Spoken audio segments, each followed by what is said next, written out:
Bonjour, je vous invite à prendre vos places s'il vous plaît.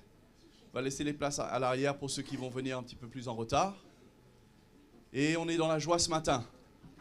Amen. Amen. Est-ce qu'il y a 2 ou 3 personnes qui sont dans la joie? Amen. Levez la main, faites-moi un signe parce que je me sens un peu seul là sur l'estrade. Bon, si vous êtes dans la joie, je vous invite à vous mettre debout. Et on va adorer le Seigneur, on va le louer de tous nos cœurs. C'est un moment précieux qui est mis à part chaque jour, chaque semaine pour communier avec notre Seigneur. Pour être dans sa présence, pour nous attendre à ce qu'il nous parle, à ce qu'il nous challenge, à ce qu'il nous encourage, que nous puissions grandir avec lui. Hein? Amen? Bon, on n'est pas tous réveillés là ce matin, j'ai l'impression. Ok, c'est pas grave, à l'équipe de louange, vous avez une tâche importante. Mais avant qu'on démarre, on veut juste accueillir notre très chers frères et sœurs, bien-aimés Jean-Louis et Sonia, qui sont parmi nous ce matin. Et c'est une grâce et un privilège. Et nous avons de quoi nous réjouir. Amen. Alléluia. Alléluia. On est vraiment dans la joie ce matin. On veut donner toute la gloire à notre Seigneur Jésus. Alléluia.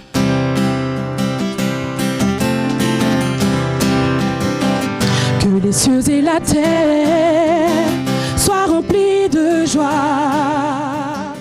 Que le peuple de Dieu le célèbre en chantant des louanges. Venez des vallées, élevez vos voix. Venez des montagnes avec joie. Louez-le, que les cieux et la terre soient remplis de joie. Que le peuple de Dieu le célèbre en chantant des louanges. Venez des vallées, élevez vos voix. Venez des montagnes avec joie. Louez-le, levez-vous, chantez. Il est le Seigneur. Levez-vous, chantez. Adorez-le, Dieu, ça célébrez-le et louez-le du fond du cœur. Levez-vous, chantez, il est le Seigneur. Levez-vous, chantez, adorez-le, Dieu, ça célébrez-le, fond du cœur. Levez-vous, chantez. Alléluia. Que les cieux et la terre, que les cieux et la terre soient remplis de joie. Que le peuple de Dieu le célèbre en chantant des louanges. Venez des vallées, élevez vos voix. Venez des montagnes avec joie. Louez-le, levez, chantez. Il est le Seigneur. Levez-vous, chantez, adorez-le. Dieu, ça célébrez-le et louez-le du fond du cœur. Levez, chantez. Il est le Seigneur. Levez-vous, chantez, adorez-le, Dieu, ça célébrez-le et louez-le du fond du cœur. Levez-vous, chantez. Levez-vous, chantez. Levez-vous, chantez. Alléluia. On veut louer encore le Seigneur ce matin et on veut se réjouir dans sa présence. Célébrez, Jésus, célébrez. Célébrez, Jésus, célébrez. Célébrez, Jésus, célébrez. Célébrez, Jésus, célébrez. Il est vivant. Il est vivant. Et son règne durera toujours. Il est vivant. vivant, venez le célébrer, la résurrection du Seigneur. Célébrez Jésus, célébrez. Célébrez Jésus, célébrez. Célébrez Jésus, célébrez. Célébrez Jésus, célébrez. Il est vivant. Il est vivant. Et son règne durera toujours. Il est vivant. Il est vivant. Venez le célébrer, la résurrection du Seigneur. Il est vivant, il est vivant, il est vivant, et son règne durera toujours. Alléluia. Il est vivant, il est vivant.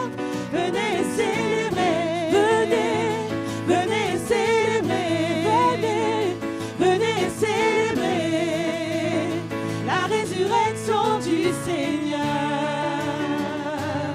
Alléluia. Alléluia. Nous t'adorons ce matin, Jésus. Tu es digne de nos louanges. Nous t'élevons, Seigneur. Reçois notre adoration. Tu es digne, Jésus. Alléluia. Nous t'adorons, Seigneur.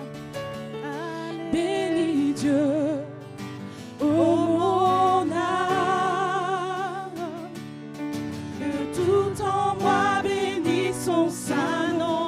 Bénis Dieu, ô mon âme, bénis son saint nom. Bénis Dieu,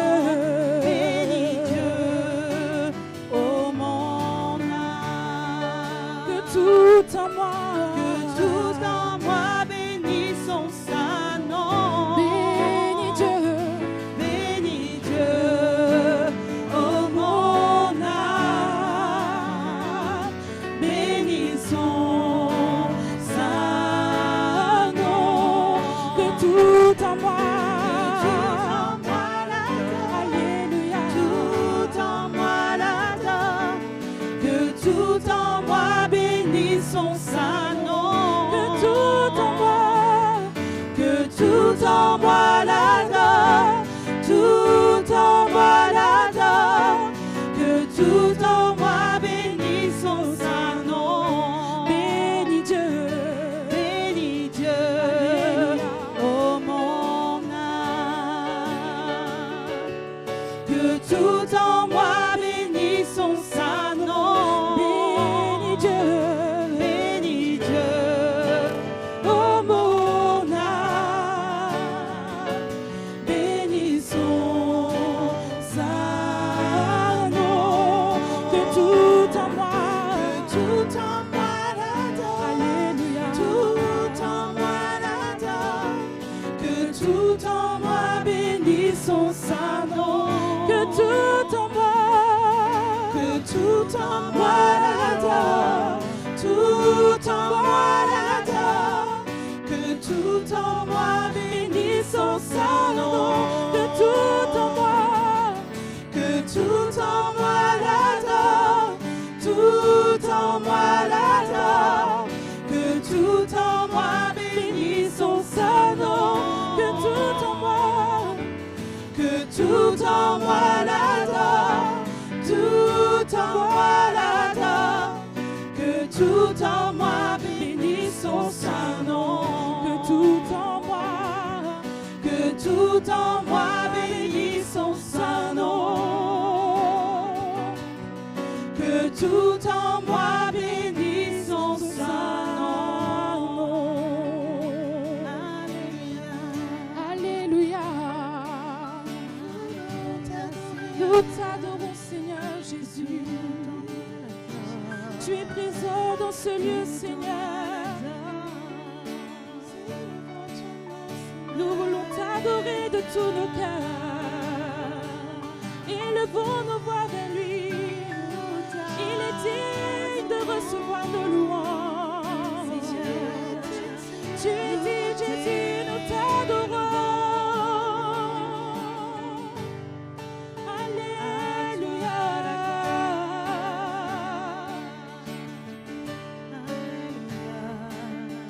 Que tout en moi l'adore, tout en moi l'adore, que tout en moi bénisse son saint nom, que tout en moi l'adore, tout en moi l'adore, que tout en moi bénisse son saint nom, que tout en moi l'adore, tout en moi l'adore, que tout en moi bénisse son saint nom, que tout en moi l'adore, tout en moi l'adore, que tout en moi bénisse son saint nom, que tout en moi bénisse son saint nom.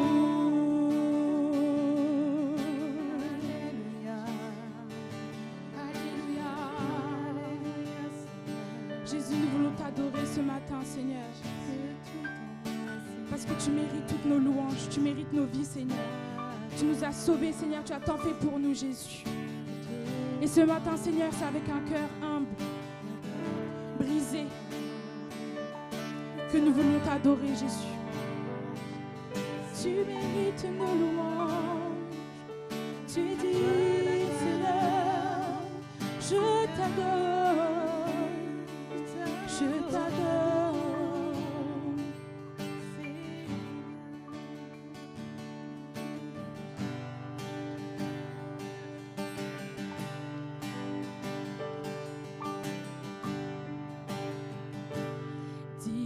L'agneau immolé,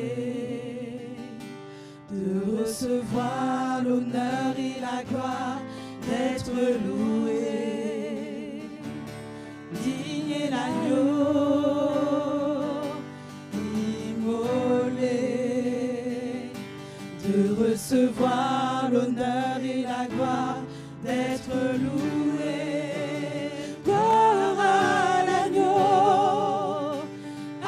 Sur le trône, à lui soit louange, honneur et puissance au siècle des siècles. Gloire à l'agneau, assis sur le trône, à lui soit louange, honneur et puissance au siècle des siècles.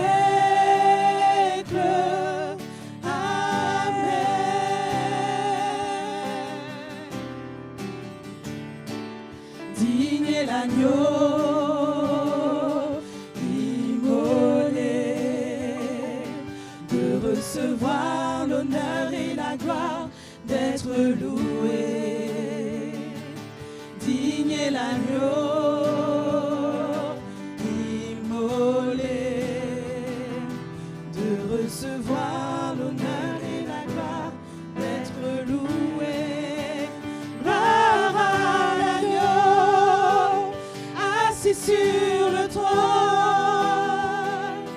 à lui soit louange, honneur et puissance au siècle des siècles. Gloire à l'agneau, assis sur le trône, à lui soit louange, honneur et puissance au siècle des siècles. Gloire à l'agneau, assis sur le trône, à lui soit louange, honneur et puissance au siècle des siècles. Gloire à l'agneau, assis sur le trône, à lui soit louange, honneur et puissance au siècle des siècles.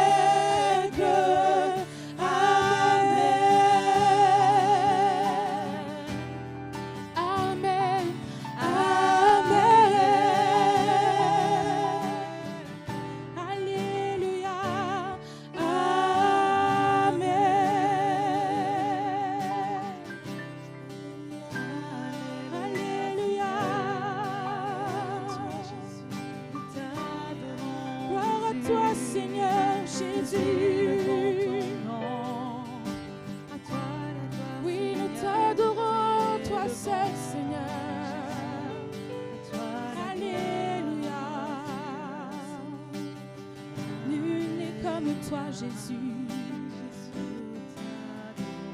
T'adorons.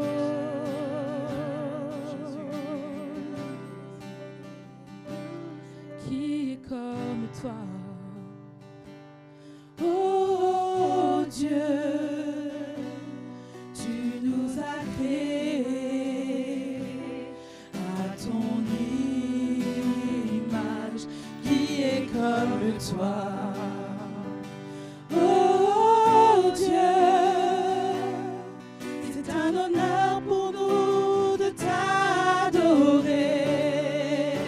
Nous levons nos mains vers notre Seigneur, qui était, qui est et qui revient.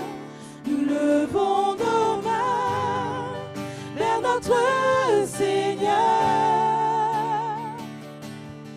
Nul n'est comparable à toi.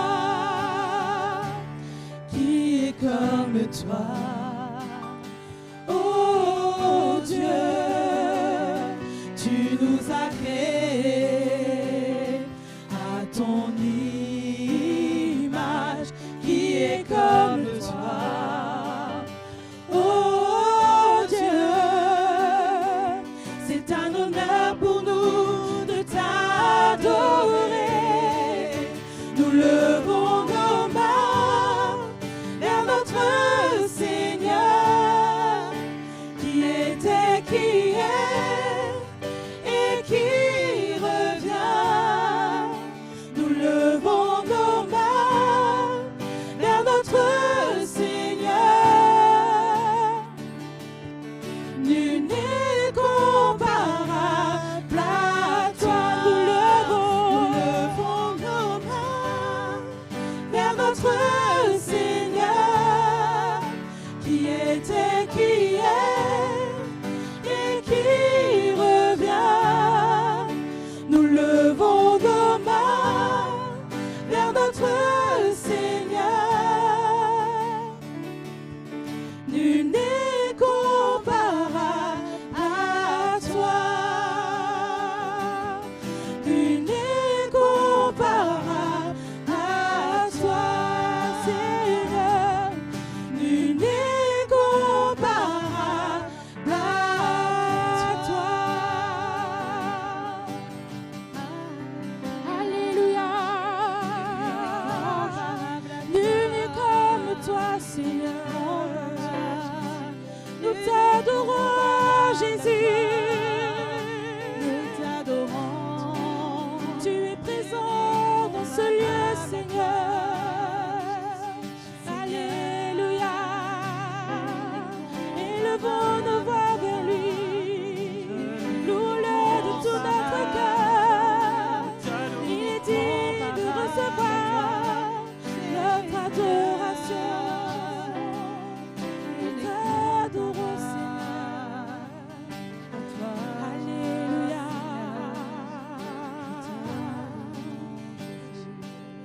Nous t'adorons, Jésus. Alléluia. Oui, Seigneur, je t'adore.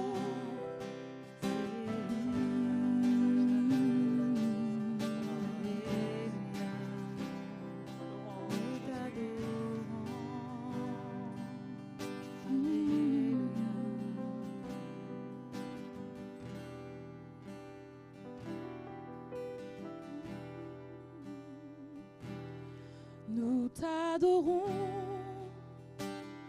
ô Dieu, dans ton sanctuaire, en esprit et en vérité.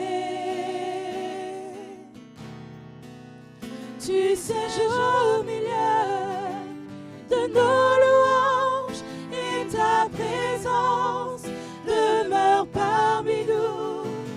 Nous t'adorons en esprit et en vérité. En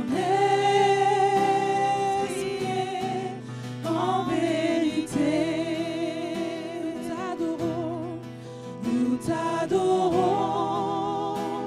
ô Dieu, dans ton sanctuaire, en esprit et en vérité. Tu sièges au milieu de nos louanges et ta présence demeure parmi nous. Nous t'adorons en esprit et en vérité. En esprit et en vérité.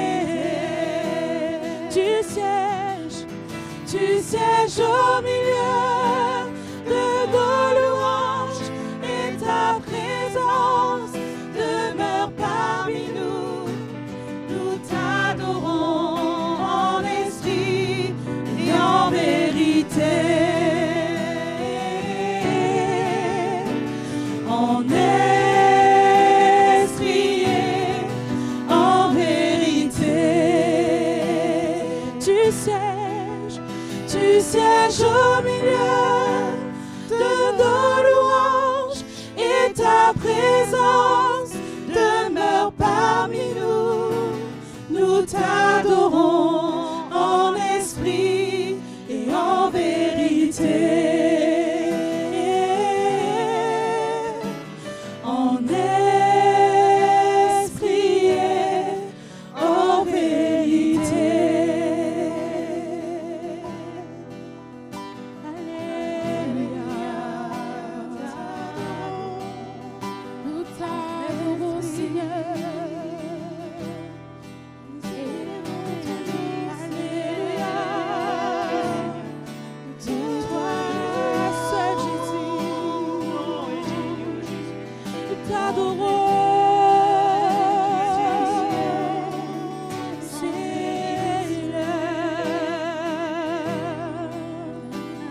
car ton nom est saint,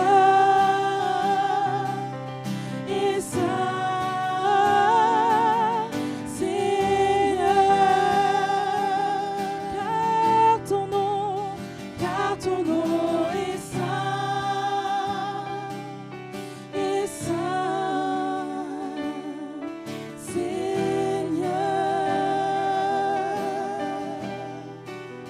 Alléluia. Tu es saint, Jésus. Tu es saint. Alléluia. Reçois nos louanges. Gloire à toi, Tu es Seigneur. saint, Seigneur. Gloire à toi, Jésus. Sois loué, Sois le bon, Sois Seigneur, béni, Sois Notre loué. chant, Seigneur, notre adoration.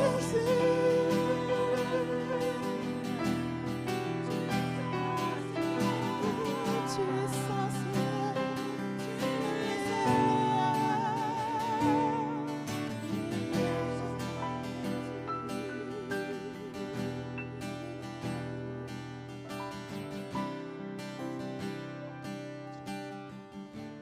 Alléluia.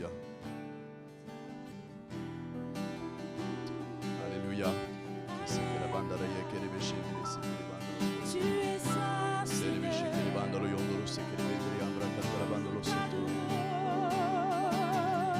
Alléluia. Jésus. Alléluia.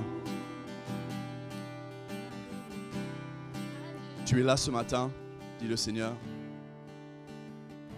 Et tu as tellement de questions et tu as tellement d'interrogations dans ton cœur. Et tu as tellement de choses qui te privent de ma présence, dit le Seigneur. Des inquiétudes par rapport au futur, du non-pardon par rapport au passé. Mais ce matin, sache, dit le Seigneur, que mon seul désir pour toi, c'est que tu puisses être tranquille dans ton âme et que tu puisses savoir que je suis ton Dieu, que je suis l'Éternel qui t'a sauvé de ton péché, car j'ai donné ma vie pour toi. Et tu viens dans ma présence avec tes questions et tes raisonnements, mais tu as une seule chose à faire, c'est baisser tes armes et de contempler qui je suis pour toi. Car je suis loin au-delà de tes pensées et je suis bien au-dessus de ta compréhension. Et je t'attends et je t'accueille, dit le Seigneur. Si seulement tu es prêt à déposer à mes pieds tes fardeaux et tes raisonnements, tes inquiétudes, tes anxiétés, et savoir que je suis ton Dieu. Tu es dans ma présence ce matin et je t'invite, mon enfant, à déposer tout ce que tu transportes et t'attendre à moi et t'attendre à l'œuvre de mon esprit dans ta vie et dans ton cœur. Et je vais me révéler puissant, fort. Es-tu prêt? Viens, viens, dit le Seigneur. Dépose à mes pieds tout ce que tu transportes, toutes tes questions, tous tes doutes, et sache que je suis ton Seigneur. Alléluia. Levons nos mains vers le Seigneur ce matin, mes frères et sœurs. Adorons-le, on va rechanter ce refrain. On va le louer, on va l'adorer de tout ce qui est en nous. On va contempler sa seigneurie et sa grandeur. Combien il est Dieu au-dessus de toutes choses. Il est l'alpha, il est l'oméga. Il est le créateur. Par sa parole, tout fut créé. Et il est là avec nous ce matin. Seigneur, nous t'adorons. Seigneur, nous t'adorons. Nous t'adorons.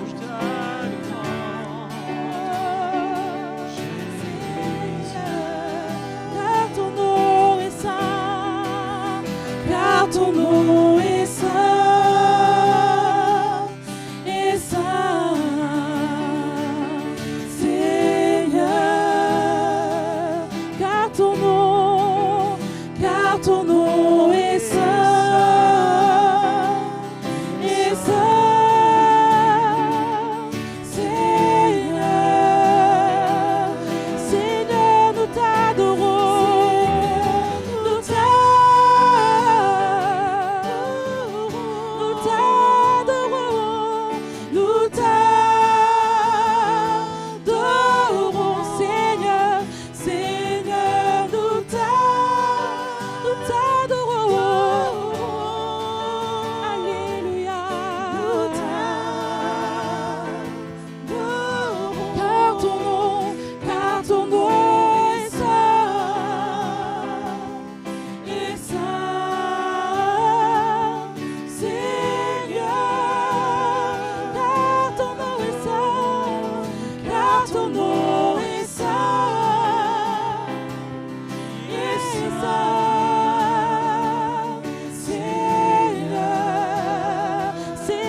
Alléluia.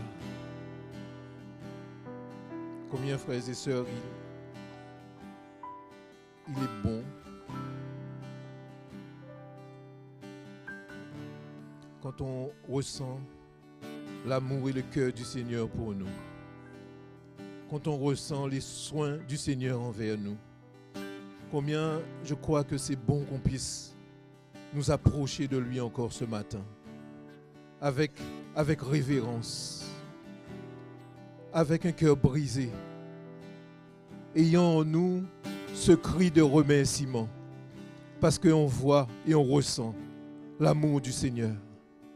À travers sa parole, le Seigneur nous parle. Le Seigneur prend soin de nous.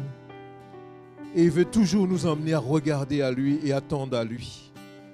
Combien on a besoin vraiment d'avoir ce cœur qui remercie le Seigneur. Qui dit merci au Seigneur pour ses bontés, pour ses bienfaits, pour tout ce qu'il fait au milieu de nous. Nous ne pouvons pas venir avec indifférence, frères et sœurs, avec légèreté, dans la présence de ce grand Dieu. Mais venir avec ce cœur brisé, avec ce cœur contrit, avec ce cœur qui ne regarde pas notre voisin, mais qui est tourné vers notre Seigneur, sachant que c'est lui qui prend soin de nous, sachant que c'est lui qui construit et bâtit nos vies. Combien on a besoin, de plus en plus, de venir avec ce cœur-là, frères et sœurs, et de remercier le Seigneur à chaque instant, à chaque moment, pour son œuvre dans nos vies, pour le travail qu'il fait, pour nous relever, pour nous fortifier, et nous emmener à demeurer sur ce petit chemin étroit. Allons remercier le Seigneur. Allons nous tourner vers lui avant d'aller plus loin et dire merci à ce grand Dieu. Seigneur, merci pour ta présence au milieu de nous ce matin. Merci pour ta grâce au milieu de nous ce matin. Merci pour tes soins. Oh Jésus, nous ne voulons pas être indifférents, Seigneur, dans ta présence, mais nous voulons avoir ce cœur pour entendre et recevoir la vérité qui va venir à nous. Seigneur, parce que tu veux, à travers ta parole, à travers l'évangile, prendre soin de nous. Tu veux relever celui qui est à terre. Tu veux restaurer celui qui a le cœur brisé. Tu veux faire une œuvre profonde dans chacune de nos vies. Et c'est pourquoi nous venons devant toi avec révérence. Nous venons devant toi avec une attente. Et nous te disons merci pour tes bienfaits, pour ta bonté, pour ton amour, pour ta vie donnée à la croix. Nous te remercions. Nous te remercions ce matin, Seigneur. Oui, nous te remercions parce que tu es digne. Tu es digne. Tu es digne de notre adoration, de notre louange. Tu es digne que nous nous tournons vers toi. Oh, merci Jésus. Merci Saint-Esprit. Alléluia. Alléluia. Frères et sœurs, on est dans la présence de ce grand Dieu. Allons prendre place, toujours avec cette même attitude de cœur. Et allons s'attendre à lui ce matin, parce que je suis convaincu, une fois de plus, le Seigneur va nous parler. Le Seigneur va nous communiquer quelque chose pour nous faire du bien, pour nous relever, pour nous restaurer. Soyons attentifs à la voix de l'Esprit. Alléluia.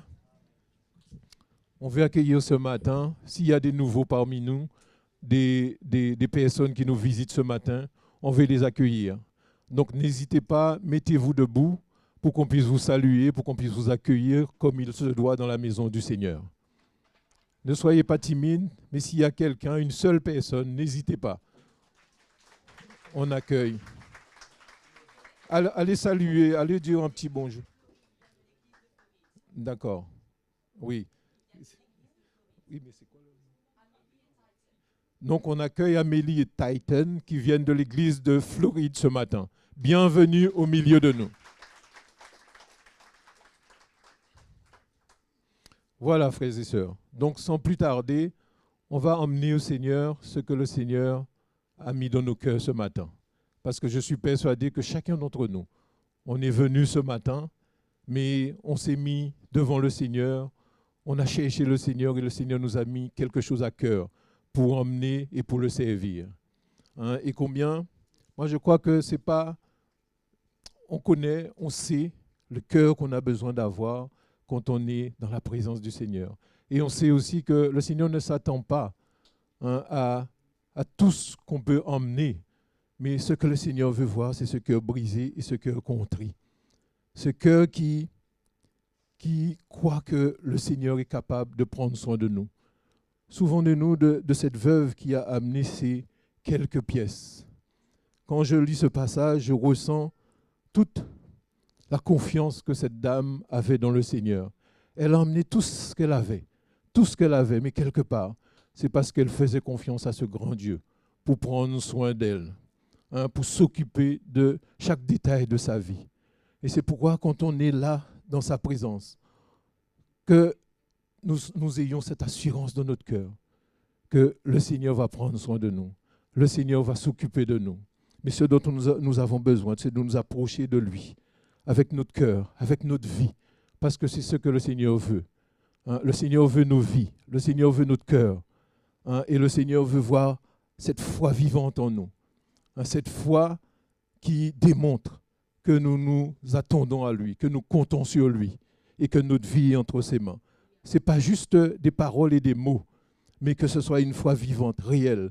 Et cela doit se manifester par la manière dont on amène nos vies dans sa présence, qu'on donne nos vies à ce grand Dieu. Donc on ne va pas aller plus, je ne veux pas dire plus, mais je vous encourage, je vous invite à amener ce que le Seigneur a mis dans votre cœur ce matin. Et je suis sûr que si vous venez avec ce cœur, le Seigneur va prendre plaisir, même si c'est une pièce. Mais si vous avez ce cœur qui veut servir, qui veut se livrer dans la main du Seigneur, le Seigneur va prendre plaisir à cela. Donc, levons-nous et apportons ce que nous avons mis à part pour ce grand Dieu. Alléluia. Alléluia. Venez offrons-lui un sacrifice de joie.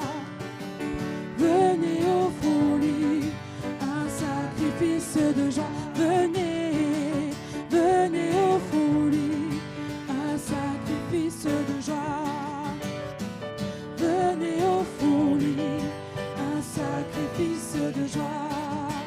Le fruit de nos lèvres qu'il exalte, le fruit de nos lèvres qu'il exalte. Venez offrons un sacrifice, venez offrons nos louanges au roi.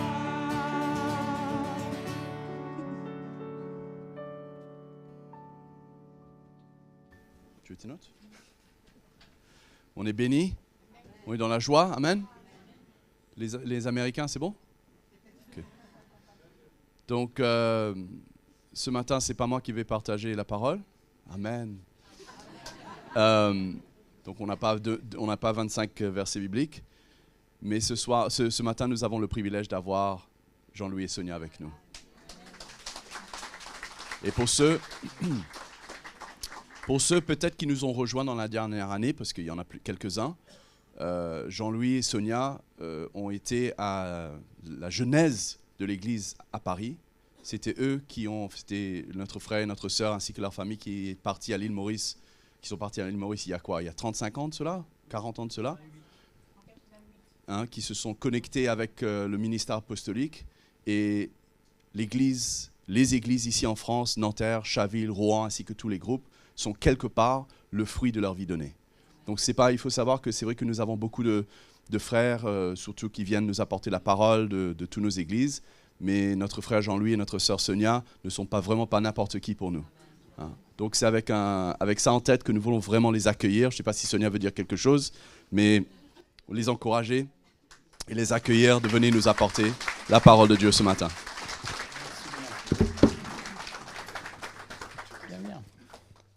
On est dans la joie d'être avec vous.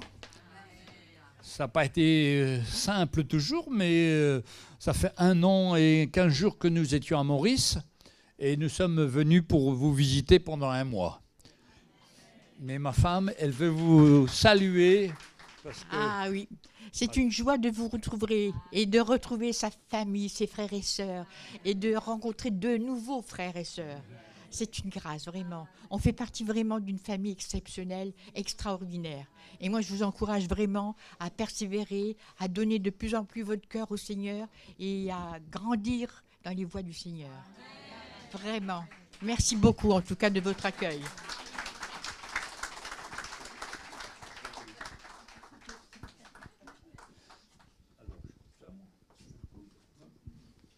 Merci. Donc, ça fait 50 ans que nous sommes mariés au mois de juin. On va fêter nos 50 ans de mariage.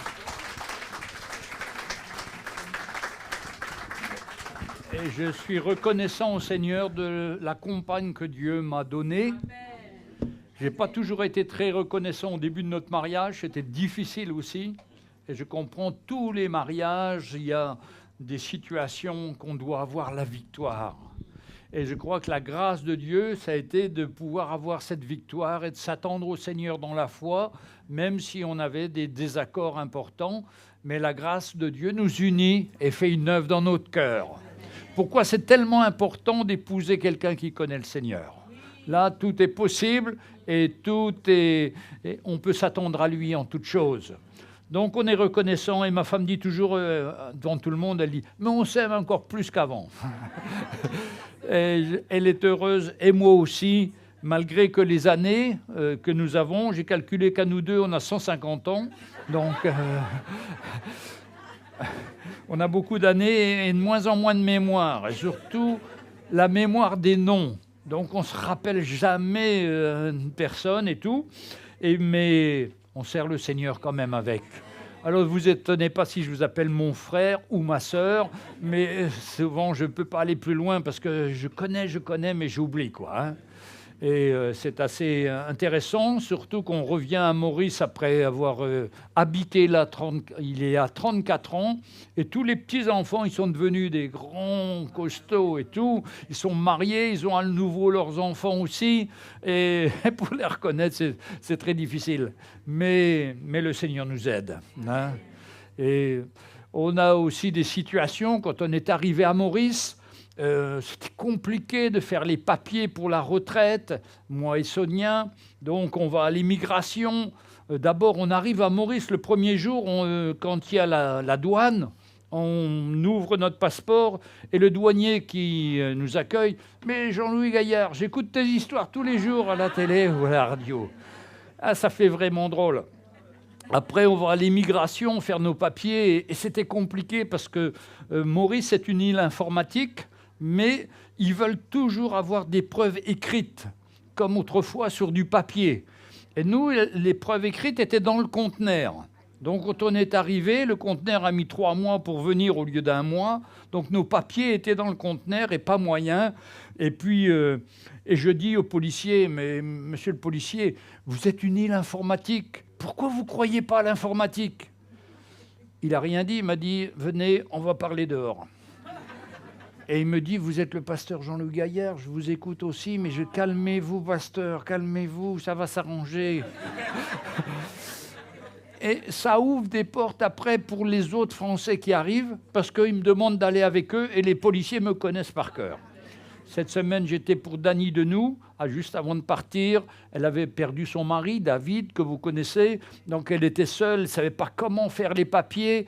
Alors je lui ai proposé d'aller avec elle et ça a ouvert des portes extraordinaires. Elle a pu avoir aussi son permis en 2 jours, alors que nous, on a mis 6 mois pour l'avoir. Mais tout de suite, les policiers nous reconnaissent et sont gentils avec nous. Et puis, nos histoires marchent très bien à Maurice et on a décidé de faire une chaîne en créole. Et donc, on a une personne, un comédien, qui fait la voix et qui fait tellement bien que même j'aime le créole quand je l'entends parce qu'on peut comprendre, c'est pas trop compliqué, c'est à la portée de tout le monde et c'est tellement vivant. Et ça touche les gens aussi. Et là, on s'est promis de faire une chaîne en hindi, c'est-à-dire la langue de l'Inde, et qu'on va diffuser aussi depuis Maurice. Et on voit vraiment la main du Seigneur. Donc, le Seigneur nous utilise. On ne s'y attendait pas, nous, on se disait, mais on est des petits Français, qu'est-ce qu'on va aller faire à Maurice? Ils ont l'Évangile depuis tant d'années, ils ont le frère Mickey, ils ont tous les ministères. Mais dès le premier jour, le frère Mickey a voulu que je partage et que je raconte une histoire. Puis après que je raconte une seconde histoire après son message, je n'en revenais pas parce que je ne savais jamais comment on se situait par rapport aux histoires. Et le frère Mickey était tellement content, et il a prié, il a prêché après sur qu'il fallait ne pas hésiter à reprendre une personne qui s'exprime un peu fort ou qui manifeste des dons un peu charnels ou des choses qui crient fort et tout. Et Mickey me dit, mais t'as pas une histoire là-dessus à raconter, Jean-Louis? Alors je lui ai dit, si, mais j'ai une histoire à l'envers. Dans l'église ici, il y avait un frère qui est venu me voir et je n'étais pas là le dimanche précédent. Il me dit, il faut que tu reprennes sœur Untel parce qu'elle a parlé trop fort, elle a prié trop fort. Je vais voir la sœur et je me trompe de sœur en réalité. Et je vais parler à une sœur et je vais lui dire, elle est là, et je vais lui dire, mais t'as parlé trop... Elle me dit, mais non, pas moi, pas moi, pas moi. Et je vais revoir le frère, il me dit, ah ben non, je me suis trompé, c'est lui qui s'était trompé, hein. C'est pas cette personne-là. Et je dis, j'étais tellement mal d'avoir repris une sœur qui n'était pas coupable de choses que je lui reprochais, que je n'avais pas été témoin. Eh bien, avant de prêcher, j'ai pas pu prêcher. Il a fallu que je demande publiquement à toute l'Église pardon pour ce que j'avais fait à cette sœur-là en l'accusant faussement. Et je raconte ça. C'était le contraire du message de Mickey, mais Mickey a trouvé ça formidable. Et vous savez, Audrey dit toujours, vous savez, le Seigneur a choisi les choses folles du monde pour confondre les sages. Regardez Jean-Louis. Enfin, on est heureux là-bas. On sert le Seigneur et puis les frères et sœurs nous apprécient, même si on fait des erreurs. On est parti à Port-Louis faire nos papiers aussi. Et voilà qu'on ne sait pas où on est garé. On a garé notre voiture dans un coin de Port-Louis. Tout se ressemble là-bas. En sortant de la voiture, il y avait un trou dans la route. Je tombe et il y a une voiture arrive en face. Elle s'arrête. Et elle me dit, qu'est-ce que vous avez ? Ben, je sais pas, je suis tombé là. Ben, montez dans ma voiture, je vous conduis où vous devez aller. Ouais, on est monté dans la voiture, mais on ne savait plus où on avait mis notre voiture. Il a fallu aller trouver la police qui les a cherchés dans les caméras pour voir à quelle heure on était passé. Ils ne nous ont pas trouvés. Et le policier me dit, mais vous êtes sûr que c'est aujourd'hui que vous êtes venu à Port-Louis ? Et je me dis, mince, j'ai Alzheimer aussi, moi. Et puis au bout d'un moment, je dis, non, ça va. Non, je suis venu aujourd'hui. Et puis, c'est ma fille qui appelle Carole Blatch, parce qu'elle a une agence à Port-Louis. Et on lui raconte son histoire, mon histoire de fou, quoi. Je sais pas où j'ai mis la voiture, quoi. Et le policier m'emmène partout, dans tout Port-Louis, mais tout se ressemble, je sais pas. Et donc, Carole a envoyé son chauffeur en moto pour faire toutes les rues de Port-Louis et retrouver ma voiture. Et au bout de 2 heures, ils ont retrouvé ma voiture. Ce que les policiers pouvaient pas faire. Ah, quelle grâce, mes frères et sœurs. Après, on s'est perdus tous les deux, Sonia, dans un champ de canne. On va voir une cascade et on nous dit passez par le champ de canne, c'est plus facile. Ah oui, mais au bout de 3 mètres, 4 mètres, on voit plus personne, on voit plus rien. Où tu es, ma chérie? Eh ben, je la vois plus, je ne sais pas où elle est. Elle était ressortie du champ de canne et moi j'étais en train de courir dans le champ de canne. Il était 4h30, c'était en hiver, il allait faire noir. Il n'y avait plus qu'une solution, appeler les pompiers et la police. Et puis appeler nos voisins. Et on appelle les voisins. Donc Damien Stésuc, pour ceux qui connaissent, c'est mon neveu, c'est notre neveu. Il est venu en courant d'un côté de la cascade, l'autre de l'autre côté. Ils nous ont cherchés, ils ont retrouvé Sonia. Et on s'est retrouvés là, avec les policiers, avec les pompiers. On dit, mais qu'est-ce qui vous est arrivé? Mais bon, dans un champ de canne, les cannes font 2 mètres de haut, on ne voit rien, quoi. On était perdus. Alors maintenant, on est équipé de GPS et de balises pour plus se perdre. Bon. Mais c'est une grande aventure, mais on est content, parce qu'on est dans le plan du Seigneur. On sait qu'on est dans le plan du Seigneur. Et on a l'occasion de parler dans différents groupes, dans différentes situations. Et les anciens me disent tout, allez Jean-Louis, c'est toi qui prêches, c'est toi qui prêches. Non, et vous êtes assez nombreux les gars là, allez à vous. Hein, parce que moi j'ai toujours pensé qu'à Maurice, ils sont tellement en avance par rapport à nous, mais le frère Mickey ne dit pas trop. Parce que ce n'est pas une connaissance qui compte, c'est la mise en pratique dans nos cœurs. Vous voyez, comme ce matin, il fait froid dehors, j'avais mis un sous-vêtement là, pour ne pas avoir froid, mais je suis en sueur au bout de 5 minutes, parce que c'est la chaleur des cœurs qui compte, c'est notre feu pour le Seigneur qui compte. Et il y a une chanson qui disait, les gens du Nord, ils ont le soleil dans le cœur qu'ils n'ont pas dehors. Mais nous, on a Jésus, nous, dans notre cœur. Alors, on a la joie et la paix. Et cette vie chrétienne, il faut l'entretenir pour qu'on soit toujours en feu pour le Seigneur. Et ça, c'est notre secours. Parce que j'explique qu'en France, et vous le savez vous-même, qu'avec les lois du gouvernement, qu'avec l'école, avec tout est opposé à l'Évangile. Et il faut être déterminé pour le Seigneur. Mais quand on est déterminé pour le Seigneur nous aide. Il vient à notre secours. Il nous fortifie. Et nous sommes des témoignages. Et merci à Marc, à Clara, à Claudia et à mon frère Jacques pour leur vie donnée pour vous. Parce que quand on s'en va, on se dit, qu'est-ce qui va se passer pour nos frères et sœurs? Comment ça va se passer? Mais le Seigneur a tout prévu. Hein? Il a donné les frères qu'il fallait. Et on est reconnaissant au Seigneur. Et je vois que l'Église a grandi, qu'il y a des nouveaux. Je sais qu'il ne faut pas trop grandir parce qu'on n'a pas la place, mais ça va. Le principal, on grandit dans nos cœurs et on sert le Seigneur avec zèle. Quand je suis venu aussi, il y a une petite fille là, peut-être 5 ans. Elle m'a dit, tu sais, j'écoute tes histoires. Hein. Tu sais pourquoi? Parce que c'est simple. Elle me dit, c'est basique. Ah bah oui, ça c'est vrai. Et moi, je veux être basique. Moi, je veux pas être intellectuel ni théologique. Je veux que ce soit compréhensible par les enfants. Parce que je me dis, si les enfants comprennent, un théologien peut comprendre. Ses parents peuvent comprendre et tout le monde comprend l'Évangile. Alors, même à Maurice, partout, je préfère avoir un message simple, que tout le monde comprenne et que tout le monde saisisse le pas qu'il doit faire pour grandir. Alors, je vais vous partager aujourd'hui dans le Fils perdu, dans Luc 15, verset 16, que tout le monde connaît, mais c'est bon quand même de le relire ensemble et de partager ce texte. Luc, chapitre 15, verset 11.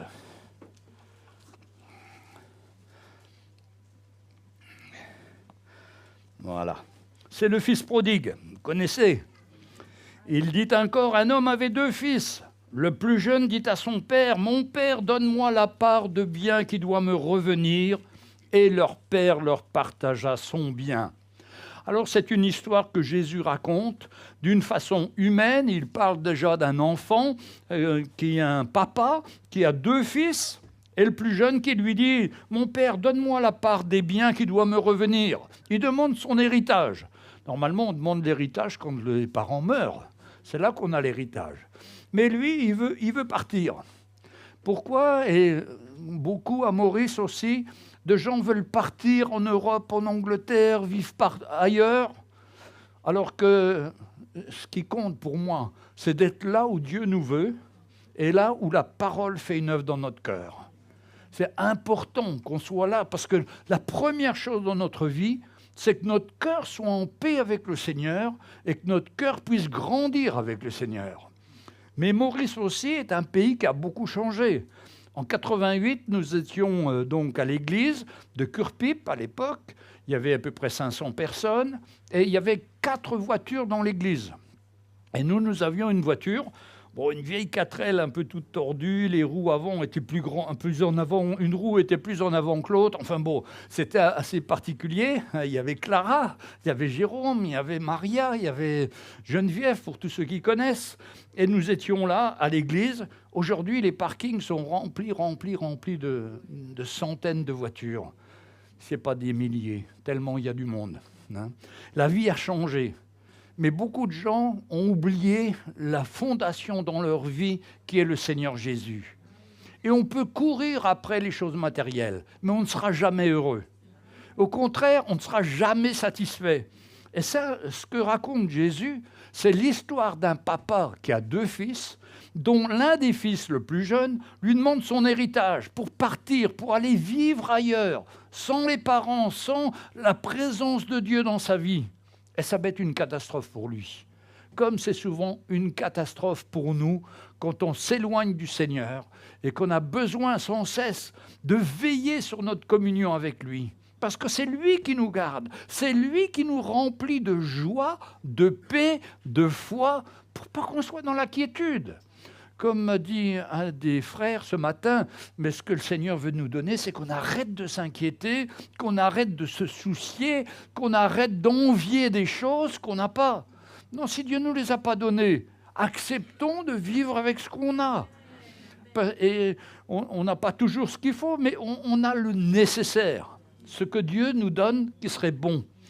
Par contre, vivre dans la convoitise, c'est vouloir saisir des choses qui vont nous détruire, mais on ne le sait pas. On croit qu'on va arriver à passer au-dessus. Combien dans ma vie j'ai rencontré des hommes d'affaires, comme moi j'étais homme d'affaires, et qui me disaient « Ah ben moi je servirai le Seigneur que quand je serai riche ». Ben, ils ont été riches, mais ils n'ont jamais servi le Seigneur. Parce que la richesse, c'est un piège. Ça peut prendre tellement la place dans notre vie qu'on n'a plus besoin du Seigneur. On habite à Moka, dans un quartier où c'est des maisons neuves, c'est très résidentiel. On se dit, on habite en Amérique, là où on habite. On habitait Forestside avant, hein, pour ceux qui connaissent.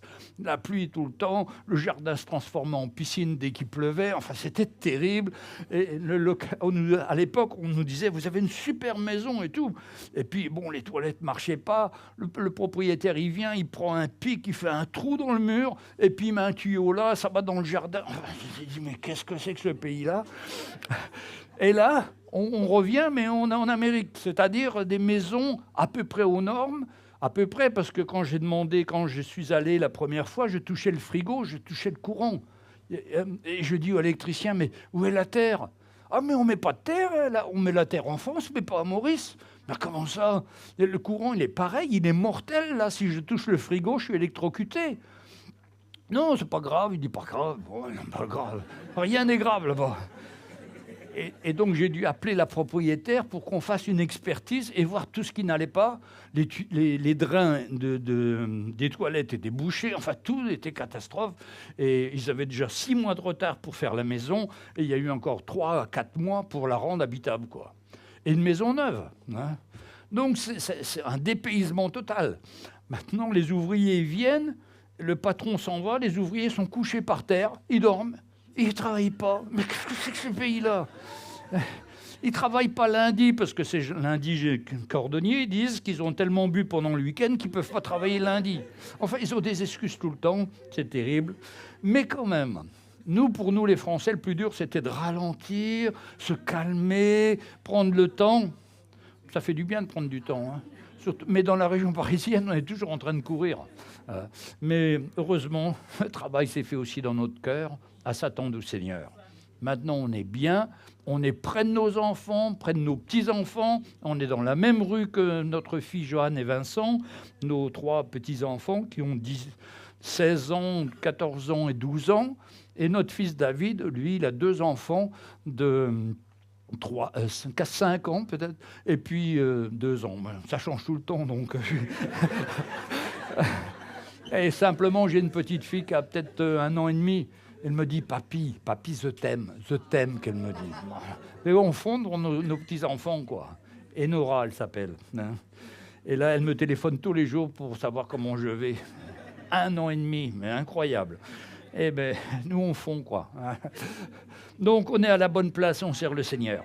Mais je reviens à mon texte. Ce Père-là, c'est Dieu le Père. Il a partagé son bien avec ses enfants. À chacun de nous, Dieu nous a donné un héritage, une honnêteté, une force, une santé. Quand on est avec tout ça. Maintenant, ça va être savoir comment on va s'en servir de ces choses-là. Si notre conscience, on l'étire pour pouvoir faire ce qu'on veut, eh bien notre conscience va s'éteindre complètement.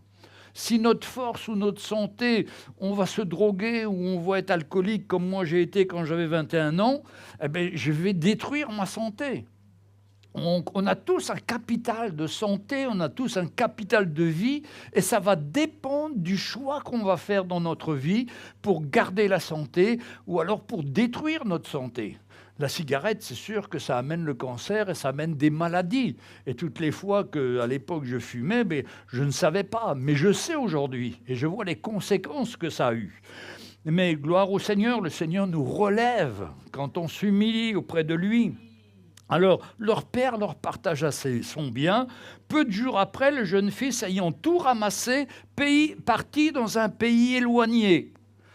Alors, beaucoup parmi nous viennent de pays éloignés, mais si on vient avec le Seigneur et qu'on cherche des frères sur Paris, dans la région, là où on habite, le Seigneur va nous le donner, des frères et sœurs. Et c'est pourquoi vous êtes nombreux ici, parce que vous avez cherché. Mais si vous ne le cherchez pas et que vous voulez rester caché, vous allez mener la vie que vous voulez et ça va être terrible. Nous, on a eu des familles de 20, 30 personnes qui vivaient tous ensemble, comme des bêtes. Ils venaient d'Afrique, mais ils profitaient d'être venus là pour mener leur vie. Et ils sont morts du sida, tous. Ça a été terrible, au début qu'on a commencé l'église là. Mais que Dieu nous garde, que nous soyons reconnaissants au Seigneur pour la santé qu'il nous donne et que nous faisions attention pour vivre en harmonie. Et une chose qui nous détruit, c'est le stress ici.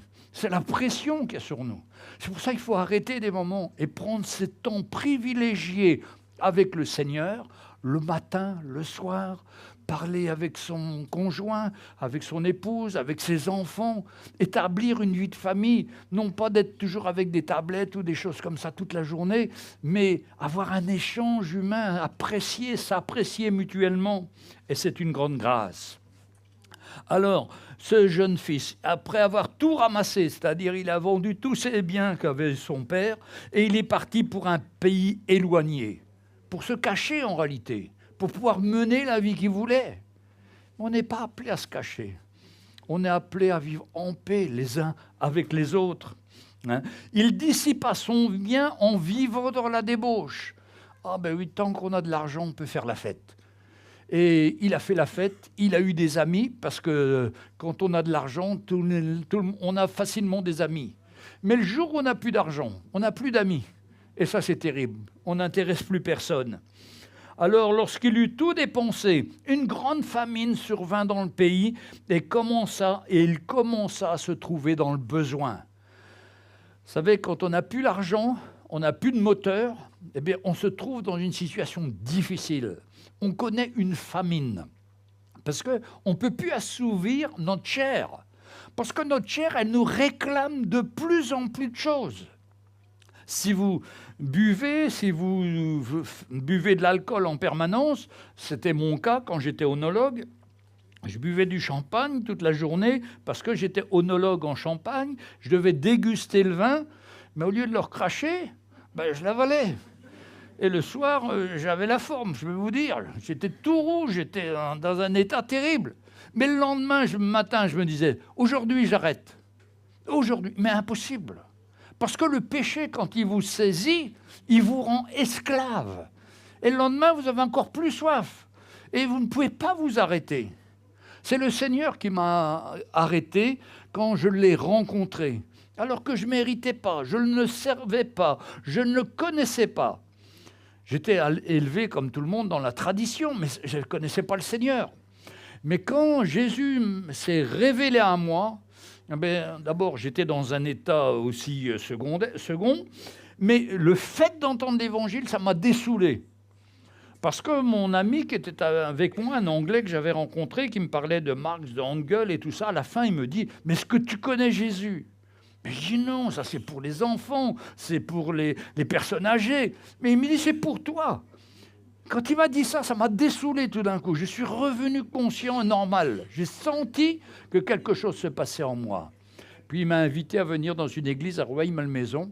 Là, j'ai entendu l'évangile. C'était Alain Choiquier, pour ceux qui connaissent, qui a prêché l'évangile, un évangéliste. Et il a prêché que la révolution change tout, sauf le cœur de l'homme. Jésus est venu pour changer ton cœur. Et là, je me suis approché, j'ai donné ma vie au Seigneur, 15 mai 1971, c'est-à-dire, ça fait 53 ans. Ouais. Ma vie a changé totalement. Parce que j'ai reçu Jésus dans ma vie. Il a effacé mon péché, il m'a pardonné, il m'a donné une vie nouvelle. Et c'est comme ça que ma vie a été transformée. Alors, lorsqu'il a tout dépensé, cet homme, il connaît une famine. Vous savez, la chair qui réclame de faire des bêtises, qui réclame de faire des mauvaises choses pour essayer d'assouvir cette chair. Et c'est ça qui nous rend insatisfaits, qui détruit notre vie. On connaît comme une famine, on a un énervement. Et il commence à se trouver dans le besoin. Oui, on a des tas de besoins, on ne peut pas les assouvir. Ça, c'est l'enfer. Quand un jour on sera en enfer, pour ceux qui ne connaissent pas le Seigneur, ils vont avoir des tas de besoins qu'ils ne pourront pas assouvir. Nous, on sera dans le ciel, en train de louer le Seigneur, en train d'adorer le Seigneur. Quel changement extraordinaire! C'est pourquoi c'est sur la terre qu'il faut choisir le Seigneur. C'est quand on est vivant, c'est là qu'on doit répondre à l'appel du Seigneur. Alors cet homme, il alla se mettre au service des habitants du pays, qu'il l'envoya dans ses champs pour garder les pourceaux. Je vous rappelle que ce jeune homme était juif. Les pourceaux, c'est les cochons, c'est l'animal le plus rejeté en Israël, parce qu'il a le pied fendu, parce qu'ils ne doivent pas manger du cochon, d'après la loi mosaïque, d'après la loi lévitique. Et il n'y avait rien de pire pour un juif de descendre tellement bas qu'il est là en train de garder les pourceaux.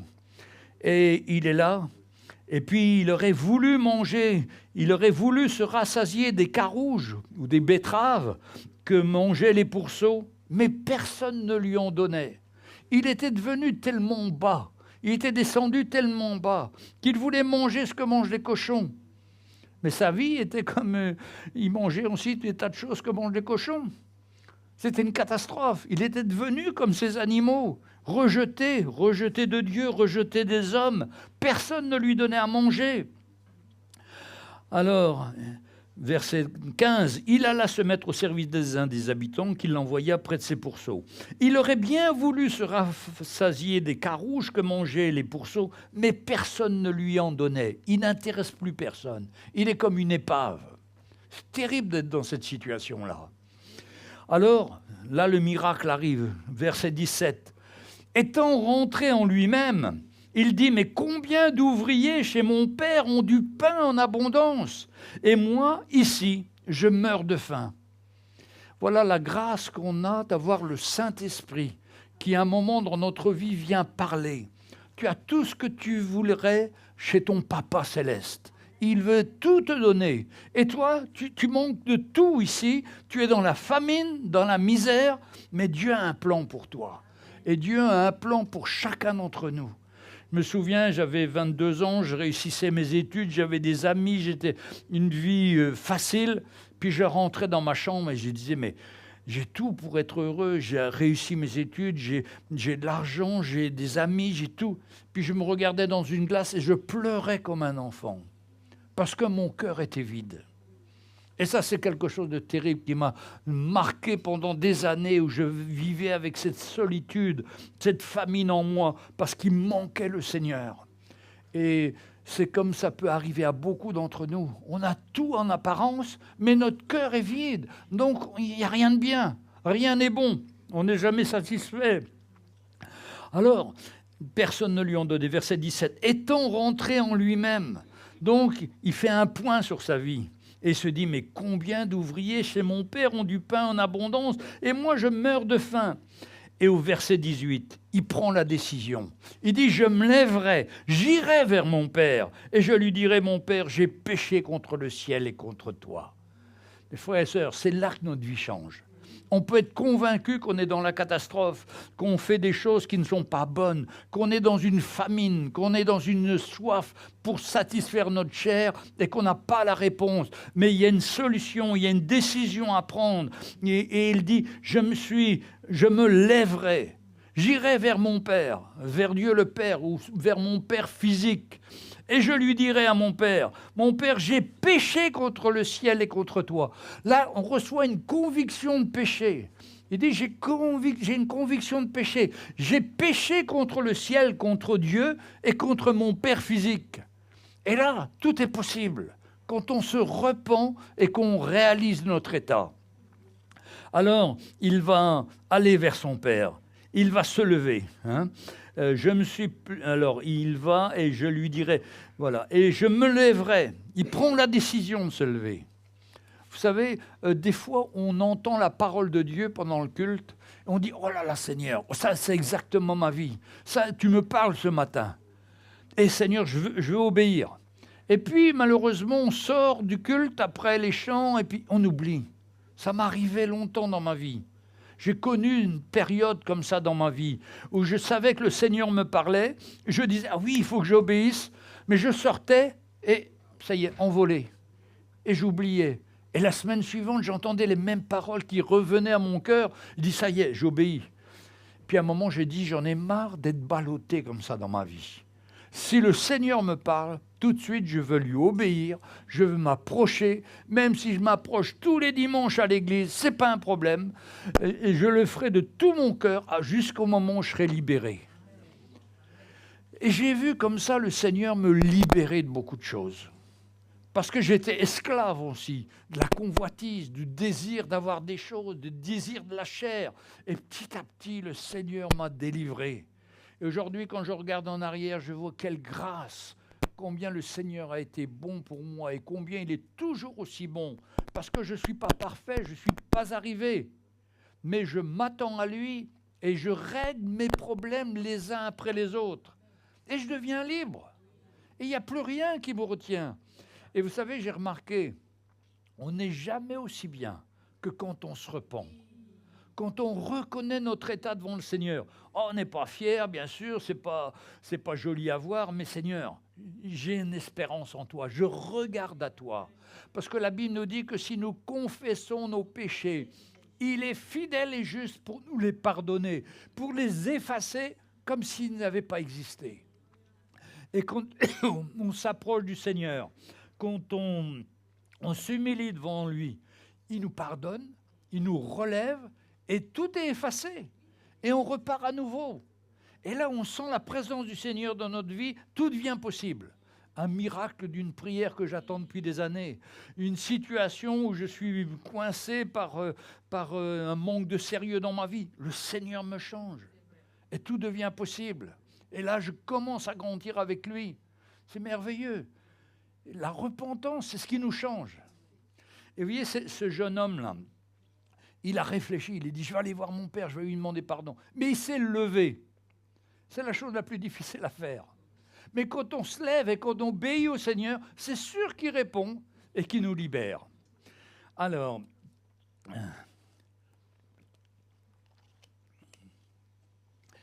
je me lèverai, j'irai vers mon père, je lui dirai, mon père, j'ai péché contre le ciel et contre toi. Et voilà ce qu'il dit, je ne suis pas digne d'être appelé ton fils, traite-moi comme l'un de tes mercenaires, comme l'un de tes ouvriers. Oh, je sens pécheur. Je suis pécheur. Alors, il va voir son père, il dit, je suis pécheur, je ne suis pas digne d'être appelé ton fils, parce que j'ai sali ce que tu m'avais donné. J'ai sali l'héritage, j'ai vécu dans le péché. Alors il demande à Dieu et il lui dit, j'ai péché contre le ciel et contre toi, je ne suis pas digne d'être appelé ton fils, traite-moi comme l'un de tes ouvriers. Et il se leva et alla vers son père. Vous voyez, cette décision, il la maintient, il se lève, il va vers son père. Écoutez ça, comme il était encore loin, son père le vit et fut ému de compassion. On appelle ce passage-là le fils perdu ou le fils prodigue.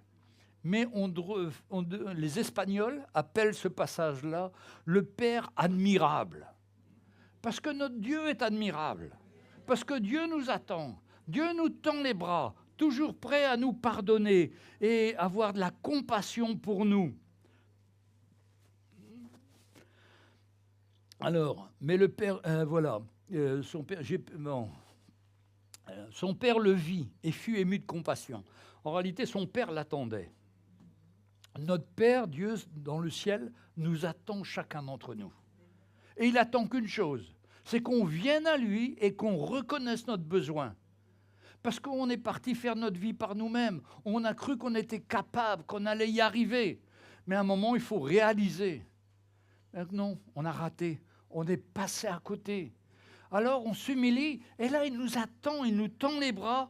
Et il va dire, il le vit, il fut ému de compassion, il courut se jeter à son cou et l'embrassa. C'est le Père qui court vers le Fils. C'est Dieu qui court vers nous pour nous dire qu'il nous aime, qui comprend notre situation, qui comprend qu'on s'est perdu et qui nous tend les bras en disant « Viens à moi, je te pardonne, je te donnerai une vie nouvelle. Viens déposer tes fardeaux, tes soucis. » Et tu vas repartir libre. Mes frères et sœurs, ce n'est pas une théorie, ce n'est pas quelque chose de léger. Un jour, ma famille faisait la fête pour une communion ma maman m'avait demandé d'aller chercher mon oncle Francis à la gare. Et Francis, c'était un chef de gare, c'était un alcoolo, tout ce qu'il veut, il avait tous les défauts, quoi. C'était mon oncle, quoi. Un gars très sympa, baratineur et tout, enfin, des histoires partout avec lui. Et je lui dis, mais à un moment, je dis, mais je vais lui parler du Seigneur. Je vais aller le chercher à la gare et je vais lui parler du Seigneur. Alors le Seigneur m'avait mis à cœur de découper des petites lettres. Jésus t'aime et a un plan pour ta vie. Et je mets ça dans ma voiture, donc on roule à droite ici, alors, oui. Je mets ça sur le côté gauche, passager, et je lui dis, mais quand il va venir, il va voir ces lettres-là. Et comme ça, je vais pouvoir lui parler de l'Évangile. Ah bon, mais super idée, je découpe mes lettres fluorescentes et tout. Jésus t'aime, a un plan pour ta vie. Et comme ça, je vais lui parler à mon oncle. Mais mon oncle arrive, hey, comment ça va, tout ça. Il met son coude sur le devant, là, devant le siège, là, et il cache Jésus t'aime, Jésus a un plan pour ta vie. Et pas moyen. Et il me raconte ces bêtises, ces trucs de fou, quoi. Et je me dis, oh, j'étais déçu. Le soir, vers minuit, j'avais pas pu parler de l'évangile à ma famille, ils étaient dans la fête, dans l'alcool et tout ça. Je vais dans ma voiture, et là, les lettres se détachent devant mes yeux. Jésus t'aime, et il a un plan pour ta vie, à toi, Jean-Louis. Dieu m'avait fait découper ces lettres-là, je croyais que c'était pour mon oncle, mais c'était pour moi. Et chacun d'entre vous, vous avez besoin de savoir que Jésus vous aime et qu'il a un plan pour votre vie. Et lui, il ne vous laissera jamais tomber. C'est pourquoi il faut se confier en lui. Il faut s'attendre à lui. Il faut lui partager nos drames, nos histoires, nos déceptions. Et là, je suis ressorti de ma voiture. Ah, merci Seigneur. Merci Jésus. Des fois, on ne comprend pas. Mais il nous aime, il a un plan pour notre vie. Comme ce père-là, quand il a vu son fils en haillons, mais le père le prend dans ses bras et l'embrasse. Ça, c'est notre Papa céleste. Quelle que soit notre attitude, si on a des haillons, on a été détruits par la vie, détruits par les situations, Dieu nous aime et il veut nous prendre dans ses bras et te dire, vas-y, je suis avec toi, je vais changer ta vie, laisse-moi faire dans ta vie. Et le Seigneur nous transforme et nous change complètement. Alors, le fils, il venait pour dire à son père, prends-moi comme un de tes ouvriers, comme un de tes mercenaires. C'est ce qu'il avait pensé dire à son père. Mais après, il ressent que quand il y a l'amour du père comme ça, il ne peut pas dire à son père, je veux devenir un ouvrier. Il laisse le père le prendre dans ses bras et l'accepter. Mais le père, il dit à ses serviteurs, apportez vite la plus belle robe et la revêtez. C'est-à-dire, c'est la robe du salut. C'est la robe qu'on a reçue en donnant notre vie au Seigneur. On était revêtus d'un vêtement blanc, c'est-à-dire on n'avait plus de péché, plus de condamnation dans notre vie. Parce que quand on est de nouveau, le Seigneur nous pardonne toutes les choses anciennes qui sont devenues du passé. Il oublie tout ça, mais il oublie totalement. Il ne tient pas compte de nos folies. Il nous pardonne et il nous revêt de cette belle robe, toute blanche, sans tache. C'est son amour pour nous. Alors, le Père dit à ses serviteurs, apportez vite la plus belle robe, revêtez-le, mettez-lui un anneau au doigt. C'est-à-dire, il redevient mon fils. Il a l'anneau de la famille. L'anneau, c'est une chevalière avec les initiales souvent du père et s'en servait pour signer les lettres, les cachets cirés, en cire. Donc, il avait l'anneau de la famille. C'est comme si vous donniez à votre fils qui a fait toutes ces bêtises-là, tiens, je te donne ma carte bleue avec mon code. Mais c'est vrai, notre Papa céleste, il efface tout. Il veut nous donner son meilleur. C'est tellement merveilleux. Alors, mettez-lui un anneau au doigt, des souliers aux pieds. Et avant, les esclaves, ils n'avaient pas le droit de mettre des souliers. J'ai appris ça à Maurice. J'envoie mon loyer à ma propriétaire. Je me trompe de numéro, ça arrive chez monsieur le curé. Alors, un monsieur le curé qui m'appelle, vous m'avez envoyé telle somme d'argent, c'est énorme, pourquoi vous m'avez envoyé ça ? Oh, monsieur le curé, je me suis trompé de code, je ne sais pas comment, mais j'ai envoyé. Ah, il me dit, vous avez de la chance de tomber sur moi, parce que moi, je vais vous rembourser, mais vous seriez tombé sur un voleur, il aurait gardé toute la somme et vous ne pouvez rien faire. Oh, merci, monsieur le curé. Donc, je vais venir vous voir, monsieur le curé. Puis, je lui raconte que je fais des histoires. Mais il dit, moi aussi, je fais des histoires et je fais des livres. Alors, on était voir monsieur le curé. Monsieur le curé, il m'a donné son livre. Comment les esclaves à Maurice ont été libérés. En 1890, il y a eu une loi qui est passée que tous les esclaves allaient devenir libres. Et qu'est-ce qui a marqué ce passage d'esclaves à ouvriers, à libres? C'est qu'ils ont reçu chacun une paire de souliers. Parce que les esclaves n'avaient pas le droit de mettre des souliers, ça permettait aux maîtres de les attraper plus vite. Parce que les maîtres avaient des souliers et couraient après plus facilement que ceux qui n'avaient pas de souliers. Et donc à Maurice, ils ont dû fabriquer 57 000 paires de souliers pour donner à chacun des esclaves. Et ils sont sortis en faisant la fête, en tenant leurs souliers et en montrant maintenant qu'ils étaient libres. Et là, dans ce passage, il explique que le fils qui était un esclave du péché, son père lui dit « Va chercher une paire de souliers pour lui ». Bien sûr, il était comme un va-nu-pied. On dit l'expression va-nu-pied, il a les pieds nus, quoi. Hein? Mais Dieu, dans sa grâce, son père lui donne des souliers, comme ils ont fait à Maurice. Ah, c'est merveilleux. En Afrique du Sud, en Amérique, quand il y a eu l'indépendance, ce n'est pas les souliers qui ont marqué l'indépendance, c'est qu'ils ont tué le coq. Parce que tous les matins, ils étaient réveillés dans les plantations de coton. Ils avaient mis des coqs. Chaque famille avait un coq qui chantait le matin et ça les réveillait vers 4-5 heures du matin. Et pour eux, le symbole de la libération, c'est qu'ils ont tué les coqs et se levaient maintenant à l'heure qu'ils voulaient. C'est extraordinaire quand même, la petite histoire dans la grande histoire. Hein? Mais Dieu nous libère. Il nous donne des souliers. Arrête de te salir dans le monde. Tu vas être mis à part. Tu ne vas pas te salir les pieds. Tu ne vas pas te salir. Tu vas te garder pur pour moi. Alléluia. Et puis, allez, des souliers. Puis après, verset 23, amenez le veau gras. Alors, dans les familles en Israël, un peu partout, on élevait un veau pour qu'il devienne un bœuf, mais gras. C'est-à-dire qu'il ne devait pas travailler à tirer une charrue, il ne devait pas faire des tas de choses, il restait là dans l'étable et on le nourrissait au maximum pour qu'il grossisse et qu'il devienne fort et gras. Et ça durait 5 à 6 ans. Et ça, c'était chaque famille qui attendait un mariage ou une grande nouvelle et qui allait tuer le veau gras. Mais quand le fils est venu, il a dit « Allez, on va tuer le veau gras. Parce que mon fils était mort, il est revenu à la vie. » Ah, quelle chose extraordinaire. Dieu nous attend pour un grand festin. Un jour, on sera avec lui. On mangera, on sera rempli de sa nourriture céleste, qui ne sera pas une nourriture comme ici, et au bout de 3 heures, on a un nouveau faim. Non, qui remplira notre vie par son Saint-Esprit de paix, de joie dans notre cœur. Et puis il dit, amenez le veau gras, tuez-le, mangeons et réjouissons-nous, car mon fils qui était mort, il est revenu à la vie. Il était perdu et il est retrouvé. Et ils commencèrent à se réjouir. Alléluia. Quand quelqu'un se donne au Seigneur, il y a tellement de joie dans le ciel. La Bible nous dit que les anges se réjouissent, mais Dieu lui-même se réjouit. Et nous aussi après, ah merci Seigneur, c'est le plus beau jour de ma vie. Le jour où j'ai donné mon cœur au Seigneur, 15 mai 1971, pour ma part, ça a changé totalement ma vie.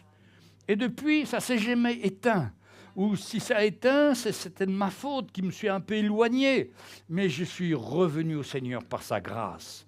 Et aujourd'hui, si je suis pasteur, ce n'est pas que je suis meilleur que quelqu'un d'autre, ou pas du tout, mais c'est que toutes les fois où je suis tombé ou éloigné, j'ai pu faire comme le fils prodigue, revenir auprès de mon papa, m'humilier devant mon papa et lui dire « Seigneur, j'ai péché contre toi et je ne suis plus digne d'être appelé ton fils. » Et j'ai senti l'amour du Seigneur. Vous voyez, quand on voit l'état du père, le père, il a 2 enfants, il veut le meilleur pour lui, parce que Dieu a des plans de bonheur pour chacun d'entre nous. Mais on ne peut pas être heureux sans être libre. Et il nous a laissé libres de faire les bêtises qu'on voulait. Et on en a fait un paquet. Enfin, pour ma part, j'en ai fait un paquet. Mais à un moment, ces bêtises-là m'ont conduit à la mort. Mort spirituelle, plus de contact avec mon Père Céleste, et puis mort même socialement avec les gens. On devient une épave. Mais quand Dieu nous restaure, il nous appelle à être son fils, sa fille, à briller pour l'Évangile, à être ses instruments. C'est merveilleux. Et puis le père aussi, c'est le père qui va accueillir son fils. Et le père fut, comme il était encore loin, son père le vit. Ses yeux du père sont sur nous.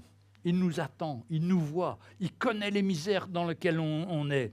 Et le père, il fut ému de compassion, il courut se jeter à son cou et l'embrassa. Puis là, il va lui donner tout. Le père est admirable. Notre papa nous aime, notre papa a un plan merveilleux. On ne doit pas le limiter, il est tout puissant pour changer notre vie. Quelle grâce! Mais voilà ce qui va arriver au verset 25. Or, le fils aîné était dans les champs. Lorsqu'il revint et approcha de la maison, il entendit de la musique et des danses. Il appela un des serviteurs et lui demanda ce qui se passait. Ce serviteur lui dit « Ton frère est de retour et ton père a tué le veau gras parce qu'il l'a retrouvé en bonne santé. » Verset 28, le fils aîné se mit en colère. Il n'est pas content et ne voulut pas entrer. C'est terrible. Le père, le fils aîné, vivait avec le père, mais il n'aimait pas son père. Il était distant. Il ne s'intéressait pas à son père.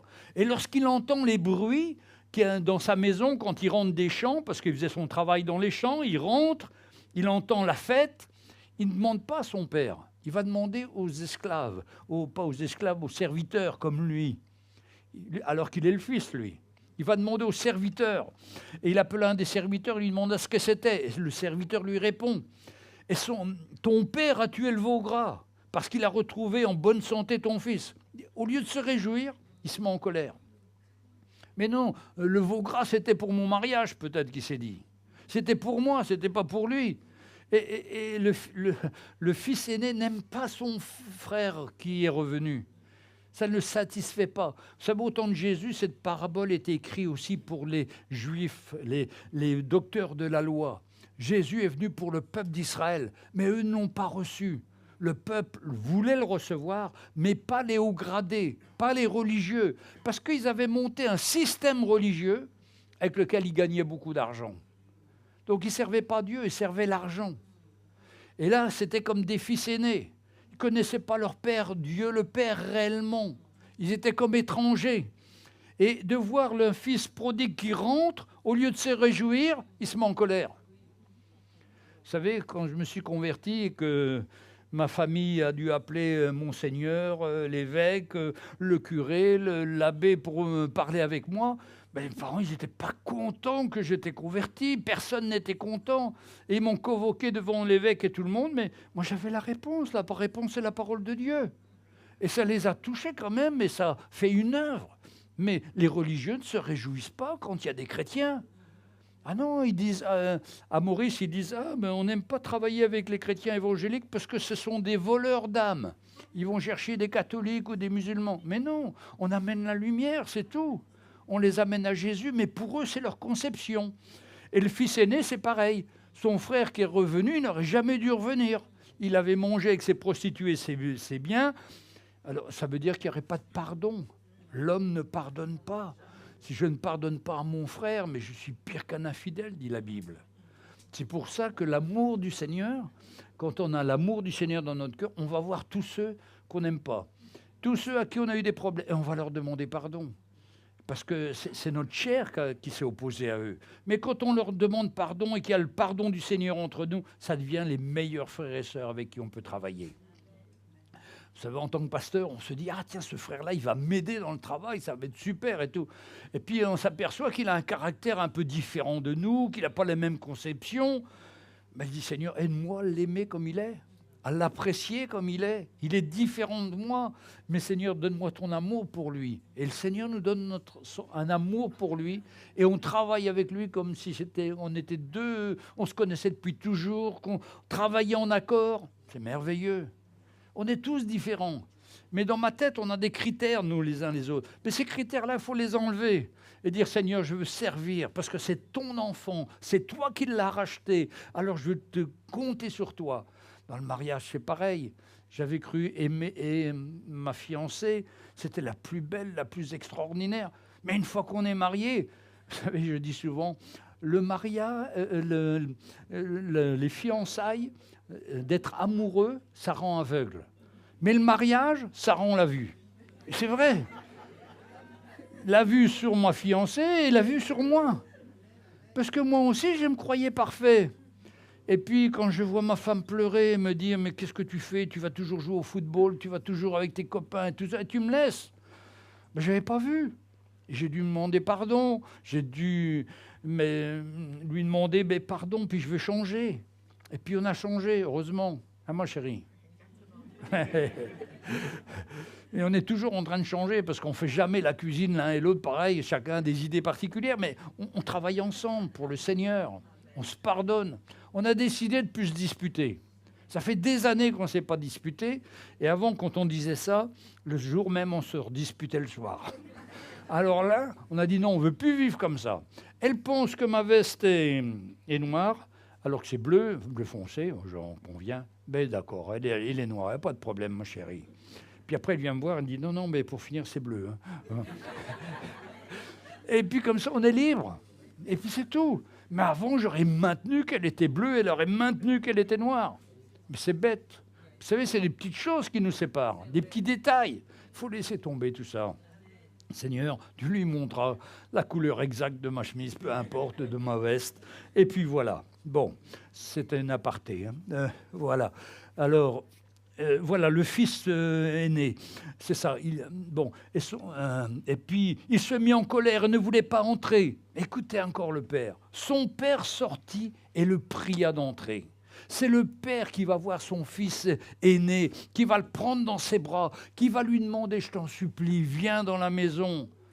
C'est ce qu'il nous dit à chacun d'entre nous. Et vous voyez, c'est une image qu'on peut être dans la maison du Seigneur sans connaître le Seigneur.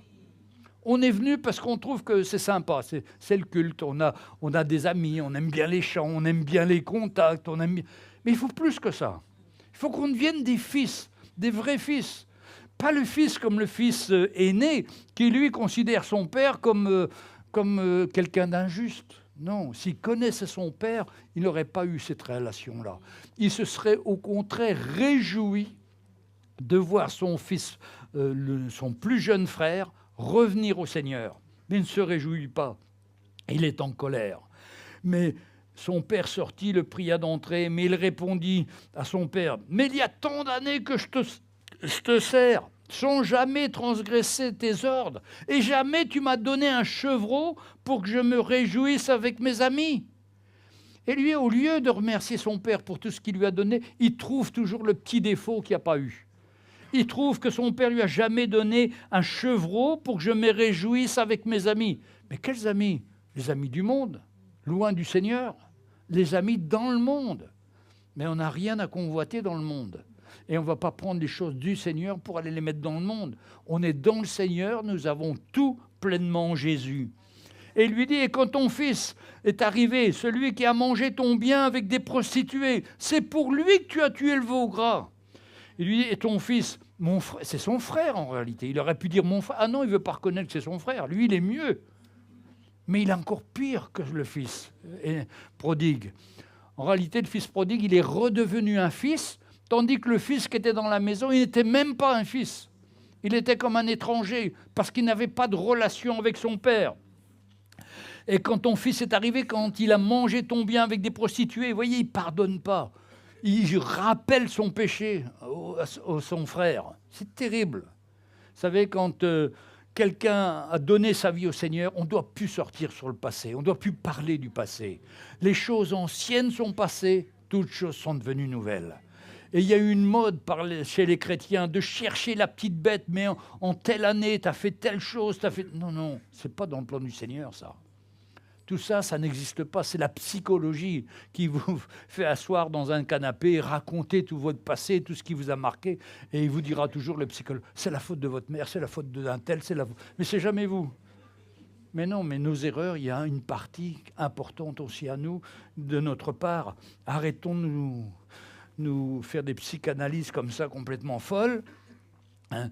Et moi, il y a tant d'années que je te sers, sans jamais avoir transgressé tes ordres. C'est pas vrai. Je suis sûr qu'il a transgressé les ordres. Personne n'est parfait. Hein. Alors, et quant au fils, bon, mais c'est pour lui que tu as tué le veau gras. Mon enfant, lui dit le père. Encore ce père admirable. Il ne se fâche pas, le père. Il va s'abaisser. Il va lui dire, mais t'es mon enfant. Hein, tu es toujours avec moi, dit le père. Mon enfant, lui dit le père, tu es toujours avec moi. Vous voyez, le père, il a de la patience pour chacun de ses enfants. C'est pour ça que des fois, on dit des bêtises, on dit des choses qui ne sont pas justes, on réclame au Seigneur qu'on n'est pas heureux parce qu'on n'a pas telle voiture ou tel truc. Non, non, le Seigneur nous prend dans tes bras, mon enfant. Hein, voilà. Et son père le pria, le fit rentrer. Mon enfant, tu es toujours avec moi. Et tout ce qui est tout ce que j'ai est à toi. Quelle liberté on a. Rien ne nous empêche de saisir les biens du Seigneur, la paix, la joie, la tranquillité, le pardon. C'est à nous. C'est à nous de prendre ces choses-là, à les mettre dans notre vie, à les appliquer. Et après, on a une vie en paix et en joie. Mais il fallait bien s'égayer et se réjouir parce que ton frère, il lui rappelle que c'est ton frère que voici, était mort et qu'il est revenu à la vie. Parce qu'il était perdu et qu'il est retrouvé. Merveilleux. L'amour du Seigneur pour nous. Chacun ici, peut-être, il y a des chrétiens qui sont, enfin, il y a des chrétiens qui ont donné leur vie au Seigneur. Il y en a peut-être qui ont le nom de chrétien, mais qui ne connaissent pas leur Papa céleste. Eh bien, Jésus veut se révéler à chacun d'entre vous. Il veut que vous puissiez ressentir ses bras d'amour parce qu'il vous dit qu'il vous aime, qu'il a envoyé sur la croix Jésus-Christ, son Fils, pour porter vos péchés et pour que vous soyez libres. Et c'est ça le message extraordinaire de l'Évangile, c'est que Jésus a payé pour vos péchés et qu'il n'y a plus à marcher avec ces péchés, mais à vivre une vie libre et une vie en servant le Seigneur. Et puis je terminerai encore sur une chose. Vous savez ce qui a changé ma vie? J'ai entendu l'Évangile, je me suis converti, je me suis donné au Seigneur. Mais pendant 20 ans, j'ai servi le Seigneur avec ma force, avec mon intelligence, avec mes capacités. Mais ma chair avait la victoire dans tous les domaines. Ma chair était très forte et je voulais faire que ma femme soit comme ça, que ma vie soit comme ça, que je serve le Seigneur comme ça. Alors que ce n'est pas comme ça, il faut faire. Il faut se soumettre au Seigneur pour le servir lui et qu'il ait toute autorité dans ma vie. Et la Bible appelle ça renoncer à soi-même, prendre sa croix et servir le Seigneur. C'est cet évangile-là que j'ai entendu à Maurice qui m'a fait quitter la France, aller là-bas à Maurice pour entendre cet évangile et surtout pour le vivre.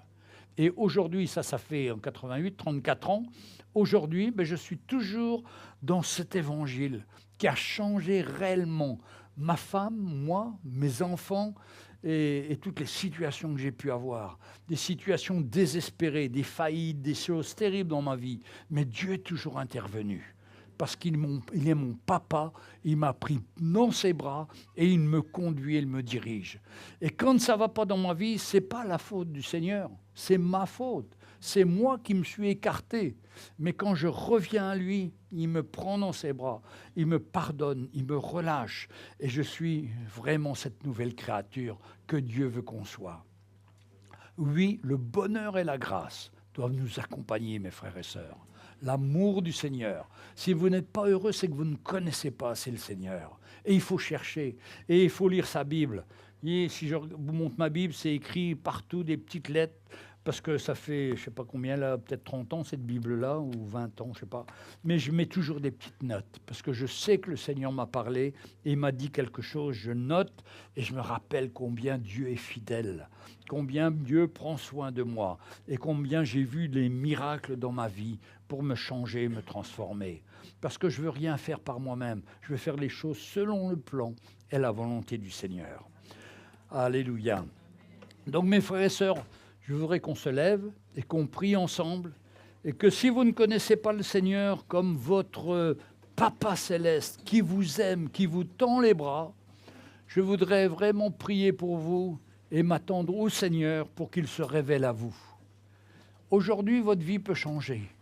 Si vous acceptez le Seigneur dans votre vie va changer. Parce que le Seigneur vous tend la main. Peut-être vous êtes comme ce fils prodigue, vous avez voulu par vous-même mener votre vie. Vous avez peut-être été marié ou pas marié, ou des situations terribles dans votre vie. Mais Dieu vous tend la main encore aujourd'hui. Il vous pardonne et il veut se révéler à vous afin que vous soyez une nouvelle créature, que vous ayez cette paix, cette joie dans votre cœur. Chose que la religion ne vous a pas donnée, mais que Jésus seul peut vous donner. Et nous, on a une chose à faire, c'est reconnaître qu'on est pécheur. C'est-à-dire qu'on a voulu servir, marcher par notre intelligence, marcher par notre chair, par notre volonté, pour faire ce qu'on voulait. Et ça nous a conduit au néant. Pas au bonheur, mais au néant, à la déception. Mais Jésus veut mettre sa joie et sa paix dans notre cœur, qu'on puisse s'attendre à lui. Et vous savez, le plus grand changement qu'il peut y avoir, c'est quand on dit « Oui Seigneur, je sais que je suis pécheur. Je sais que sur la croix, Jésus est mort pour me sauver. Je t'accepte, viens dans ma vie. J'ai peut-être pas tout compris ce matin, mais c'est pas grave. Mais Seigneur, si tu existes, révèle-toi à moi. » Et Jésus va se révéler à vous et vous allez trouver la paix et la joie. Maintenant, si vous avez reconnu que vous êtes des fils aînés, c'est-à-dire vous avez toujours été à l'église ou entendu parler de l'église, mais que vous ne connaissez pas vraiment votre Papa céleste, mais demandez-lui. Dites-lui, Seigneur, je reviens à toi. Je veux te connaître davantage. Je veux avoir cette paix, cette joie dans mon cœur. Je veux avoir cette vie en abondance. Le Seigneur est fidèle. Il va intervenir et vous manifester. Donc il y a deux appels pour ceux qui ne connaissent pas le Seigneur et ceux qui connaissent le Seigneur mais qui vivent une vie différente. Donc on va prier. Seigneur, je te prie pour chacun de mes frères et de mes sœurs, parce que ce matin, tu nous as parlé. C'est ton Saint-Esprit, Seigneur, et tu nous appelles à nous donner à toi, à répondre à ton appel. Si nous ne sommes pas encore chrétiens, que nous devenions cette nouvelle créature. Si nous sommes chrétiens, mais que nous sommes comme le fils aîné, jamais satisfaits, toujours jaloux même des bénédictions que reçoivent les autres, eh bien, c'est ton appel pour nous ce matin, pour qu'on vienne devant toi, qu'on te demande pardon et tu vas nous restaurer, tu vas nous rétablir comme fils, parce que tu nous attends avec tes bras d'amour pour nous dire que mon fils, ma fille, je t'aime, je veux changer ta vie, viens à moi.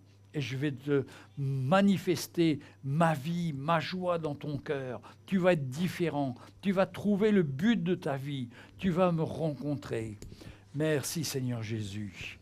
Alléluia. Seigneur, parle au cœur. Révèle-toi. Merci pour ton amour pour nous qui dépasse toutes nos limites. Parce que là où nous sommes faibles, là tu peux nous rendre forts par ta grâce, par ton Saint-Esprit. Bénis chacun dans le nom de Jésus. Amen. Si quelqu'un parmi nous a besoin qu'on prie pour lui ou pour elle, qu'il s'approche. Si vous ne connaissez pas le Seigneur, que c'est la première fois, venez du côté gauche. Et si vous connaissez le Seigneur, venez du côté droite et on priera pour vous. On veut s'attendre au Seigneur. Ne soyez pas timides ni embarrassés. C'est le plan du Seigneur pour votre vie. Alléluia. Merci Seigneur. Merci Seigneur. Touche les cœurs. On va chanter et approchez-vous pendant qu'on chante. Alléluia. Merci Seigneur.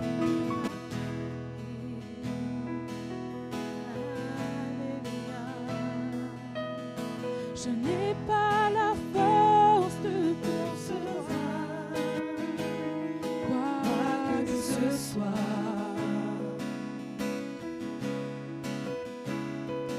Et ta grâce sur ma où que tu sois,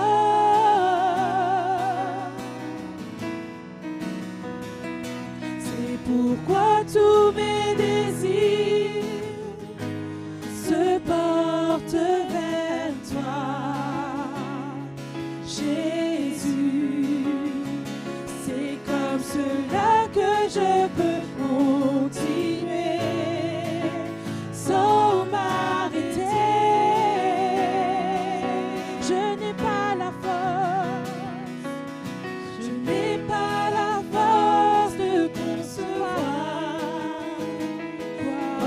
Ce soir,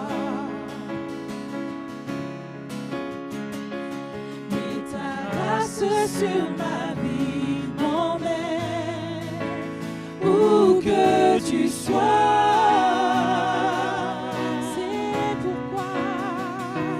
C'est pourquoi tous mes désirs se portent vers toi, Jésus. C'est comme cela que je peux continuer sans m'arrêter. Oh mon Dieu, oh mon Dieu, mon Dieu. Oh mon roi, oh mon Dieu, oh mon Dieu, mon Dieu. Je suis à toi. Oh mon Dieu, oh mon Dieu, mon Dieu. Oh mon roi, oh mon roi, mon roi. Oh mon Dieu, oh mon Dieu, mon Dieu. Je suis à toi, je suis à toi.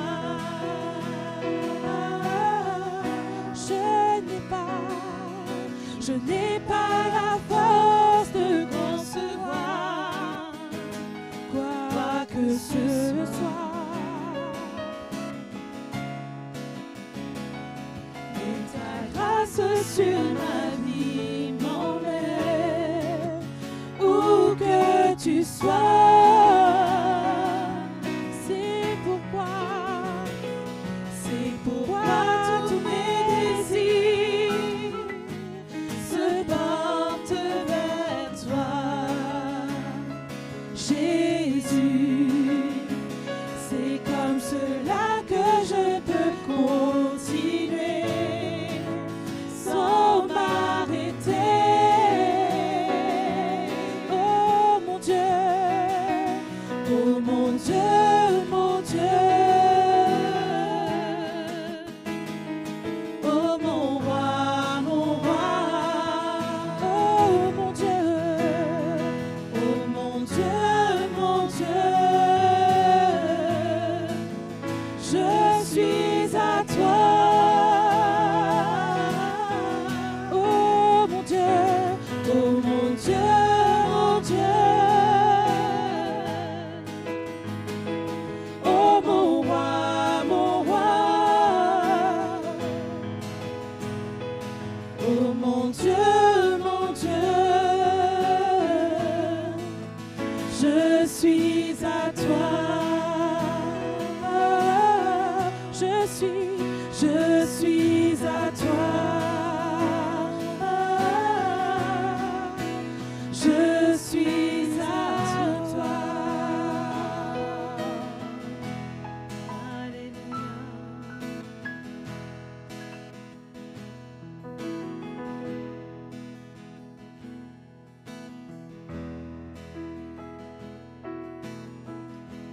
Alléluia. Père, nous te remercions, Seigneur, pour ta présence parmi nous ce matin.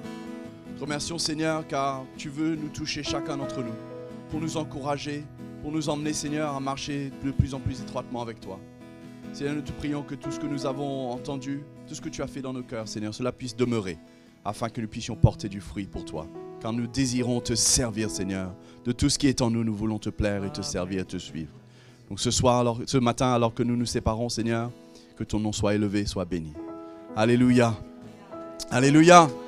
On bénit le Seigneur, mes frères et sœurs. Il est bon, il est fidèle. Il a toujours quelque chose pour chacun d'entre nous.